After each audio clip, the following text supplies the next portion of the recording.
ഖുറാനെ അപമാനിച്ചുവെന്നാരോപിച്ച് റോക്കി രാജ എന്നീ സഹോദരങ്ങളെ മതനിന്ദ നിയമപ്രകാരമാണ് കേസെടുത്ത് ജയിലിലടച്ചത്. എന്നാൽ തീവ്ര ചിന്താഗതിയുള്ള ചില ഇസ്ലാം മതവിശ്വാസികൾ ക്രൈസ്തവ സഹോദരങ്ങളോടുള്ള വ്യക്തിവിദ്വേഷം തീർക്കാനായി മതനിന്ദാ കേസിൽ കൊടുക്കുകയായിരുന്നുവെന്ന് കോടതി കണ്ടെത്തി. 2023 ഓഗസ്റ്റ് 16 ലാഹോറിൽ നിന്ന് 130 കിലോമീറ്റർ അകലെയുള്ള ജരൻവാലയിൽ വ്യാജ മതനിന്ദ ആരോപണത്തിന്റെ പേരിൽ ക്രൈസ്തവർക്കെതിരെ വ്യാപകമായ ആക്രമണം അരങ്ങേറിയത്.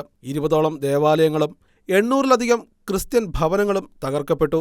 അക്രമത്തെ തുടർന്ന് 10,000-ഓളം ക്രൈസ്തവരാണ് ഭവനരഹിതരായി തീർന്നത്. കറാച്ചി, സർഗോദ, റാവൽപിണ്ടി എന്നിവിടങ്ങളിലെ ക്രിസ്ത്യൻ ദേവാലയങ്ങളുടെ ഭിത്തികളും ഖുറാൻ സൂക്തങ്ങൾ എഴുതി അക്രമികൾ അലങ്കോലമാക്കി. ദേവാലയം അഗ്നിക്കിരയാക്കുന്നതും കുരിശ് തകർക്കുന്നതും കൊലവിളി മുഴക്കുന്നതിന്റെയും ദൃശ്യങ്ങൾ അക്രമികൾ സാമൂഹ്യ മാധ്യമങ്ങളിലൂടെ പുറത്തുവിട്ടിരുന്നു.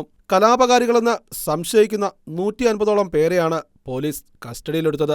ജരൻവാലയിൽ തീവ്ര ഇസ്ലാമിസ്റ്റുകൾ തകർത്ത പള്ളികളും ക്രൈസ്തവ ഭവനങ്ങളും സർക്കാർ പുനരുദ്ധരിക്കുമെന്ന് പഞ്ചാബ് പ്രവിശ്യയിലെ ഇടക്കാല മുഖ്യമന്ത്രി മൊഹസിൻ നഖ്വി പ്രഖ്യാപിച്ചിരുന്നു.